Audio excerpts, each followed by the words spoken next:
Alors pourquoi Song of the Traveler? C'est avant tout un voyage. Et dans tout voyage, on vient de quelque part et on va ailleurs. On s'inscrit à la fois dans une musique du passé, avec cette voix qui évoque la voix des castrats, qui évoque la musique baroque, et à la fois la guitare, qui est l'instrument le plus populaire du monde, dans une association inédite avec les voix.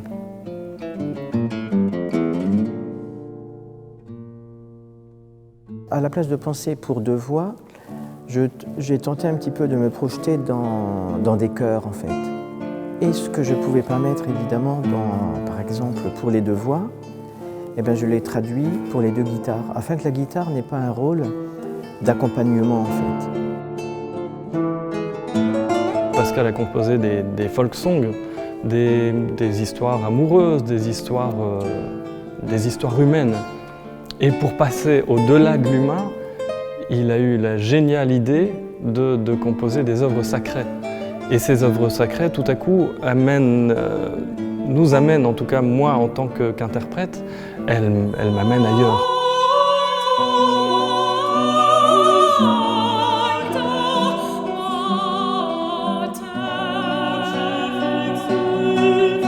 J'ai commencé à écrire ce Stabat Mater Dolorosa.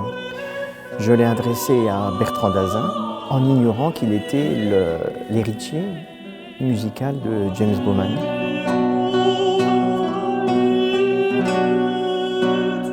James Bowman a été en effet un pionnier dans cette aventure des contre-ténors au XXe siècle.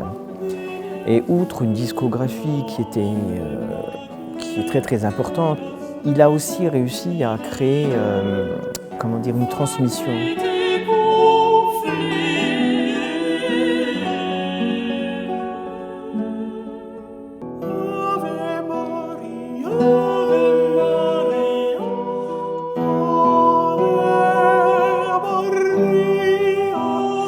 Je suis invité par Bertrand.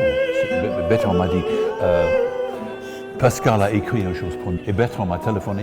Est-ce que tu veux bien venir à Paris pour une journée pour enregistrer que cette pièce? C'est tout. Je suis l'invité célèbre de ce disque.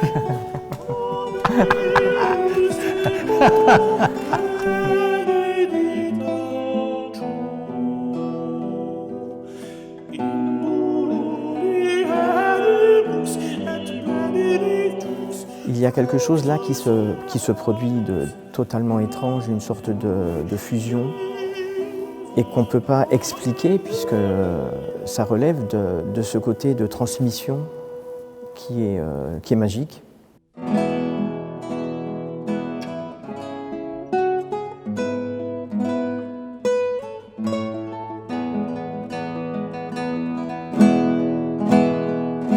On m'interroge souvent pourquoi autant de musique sacrée, puisque ça peut être un peu mystérieux d'en écrire autant en quelques années sans pour autant fréquenter ce climat, ces ambiances-là.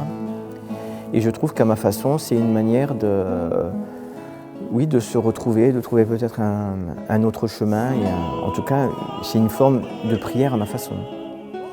Et c'est très important d'avoir du répertoire contemporain, je crois.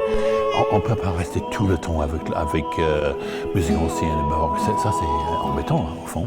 Et cette pièce de Pascal, c'est une addition. How do you say to enrich? Enrichir le répertoire. Pour enrichir le répertoire. Voilà. Let's do it. Yeah.